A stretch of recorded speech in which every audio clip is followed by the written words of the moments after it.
You know what time it is.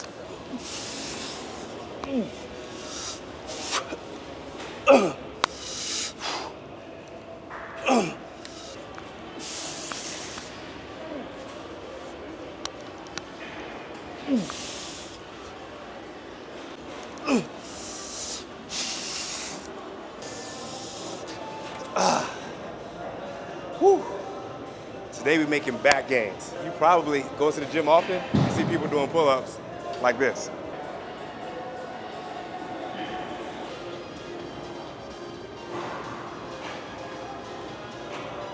People really think they're in the jungle just swinging on trees and stuff nowadays. But what I want to do is show you 5 essential exercises that help me build my back. Now, I used to do my whole back. Now I break my back down into a lat only day and an upper back day to get more volume on the muscles, because your back is the second largest muscle group in your body, which means you have to train it efficiently to get the right results. Number 1, we're gonna start with weighted pull-ups. The key to doing weighted pull-ups is making sure you have good form and great strength. Pull-ups are probably the hardest exercises to do. So if you're doing lat pull-downs and you can't pull up yourself, you better make sure you start doing pull-ups immediately to make sure you can make better gains with your lats. So, key to weighted pull-ups. The first thing you want to know about pull-ups, it's an overhand grip and not an underhand grip.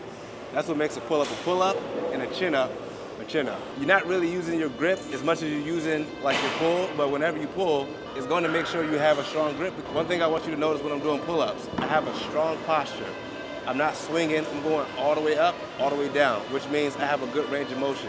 So when you come all the way down, you're taking some of that momentum off of your pull-up, and when you come up, you want to come and bring your chin over the top of the bar to make sure you get the best contraction in your lat. Another thing I want you to know, you don't always have to do weighted pull-ups, and if you're doing weighted pull-ups and you can't get 10 reps, that's fine. Drop the weight, finish off with body weight pull-ups. It's going to still be effective after your muscles are fatigued. We're just trying to get a little bit more volume, repetitions, that's going to help you get stronger and make more gains. Let's move on to number 2. Number 2, we're sticking to the basics. Simple cable rows. This is one of the workouts that I started with, and I saw major gains just doing this. You don't need fancy stuff. The cable row is a great movement for you to build great lats and put more mass on your back. You guys are probably wondering, what are these if you don't know, or why I'm using these. These are wrist wraps. I don't recommend using these if you're a beginner. I think you should work on your grip strength a little bit more. Focus on getting the technique down, which I'm gonna show you right now. But for me, I like to go a little bit heavier. When I go heavier, I can't get as many reps. So I wanna it's harder to do any pull exercise. So sometimes I use these just so I can get more out of the exercise. But I started without these for years. When you're doing a row, one thing you wanna make sure you do is make sure you have a good grip on the bar, or should I say on the handle, right? I like to grab it more at a lower grip, right? And when I'm pulling this, I'm actually thinking in my head of pulling my elbows downward, okay? So let's just think about it. Your lats are down here, like it goes from here and just travel up, okay? If you pull it up, you're gonna work your upper back. Right now we try to target here. So you pull down a little bit more and you gotta make sure you squeeze. Lastly, I would tell you when you're performing this exercise, try not to rock. You see me leaning, but I'm not rocking. I'm actually just moving with a little bit of control, right? You can see I'm not just rocking, I'm moving with control. I'm just coming back to an upright standpoint where I can squeeze my lats, but I'm not like moving to help me get the weight further. So that's number 2. Let's move on to number 3.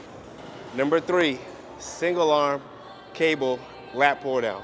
And the reason I'm doing single arm is because I did weighted pull-ups. So that means I just did a bilateral exercise. Now we're gonna do a unilateral exercise, which is gonna help you increase your imbalances and making each arm stronger on its own. This is why we're doing single. So let me show you how to do this. The reason you see me sitting on the ground is because I need a longer stretch.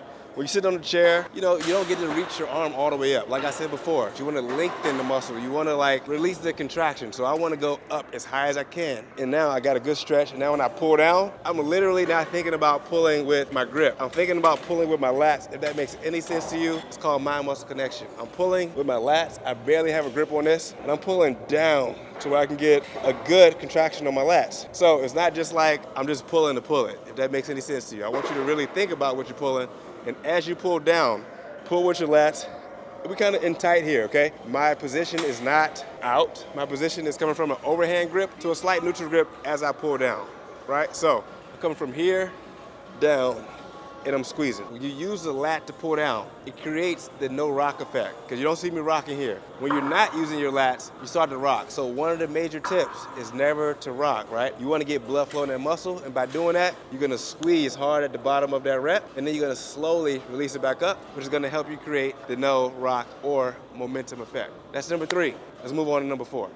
Single arm dumbbell rows. This is by far one of my favorite exercises. I remember when I started doing these, it was just one of those things where you wanted to pull a lot of weight, but as I started doing them more, I realized that you don't have to pull a lot of weight, but the squeeze, like always, is the most important part.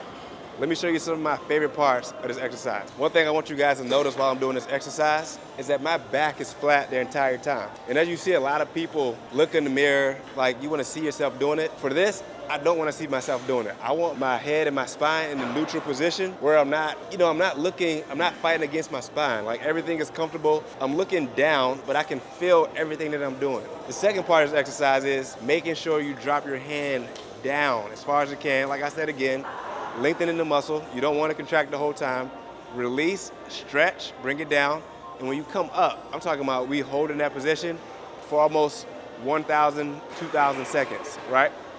That's one of the major tips of doing this exercise is full range of motion and getting that squeeze in. The last thing I would tell you for doing this exercise, you might have heard me say it in the beginning, is picking a comfortable weight. You might see people jerking the weight. Like they're moving it fast, but they're not really, it looks like they're just, like it's really too heavy, or they look like they're, ego lifting.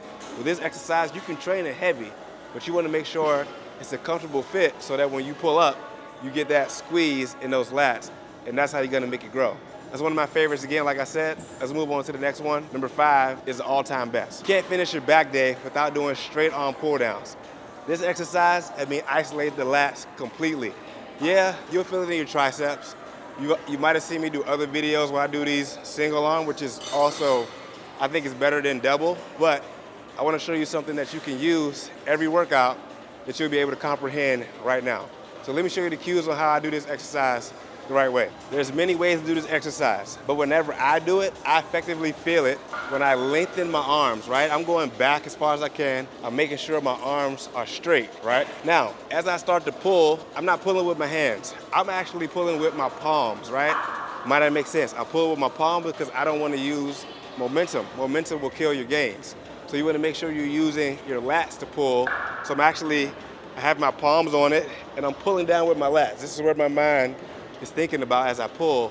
And when I do so, you see me lift up to the top, because as I get to the bottom of the exercise, I want my lats to have more stress on it. So when I stand up, I can feel my lats engaging a little bit more, which is why I stand up towards the end of this exercise. One more thing I would tell you about this exercise is try to control the negative. The same way that you go into the exercise, it's the same way you should go out of the exercise. So you slowly bringing it down, control, squeeze, you go back up the same way. You can even count if you want to. Give yourself a 2 to 3 second count and finish it off the same way.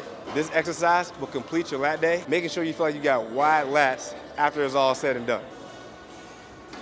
Hey, you can thank me later. What I want you to do is do this exercise for the next couple of weeks and see how your back feels and looks after you complete it, right? I'm talking about give it a good month to 6 weeks.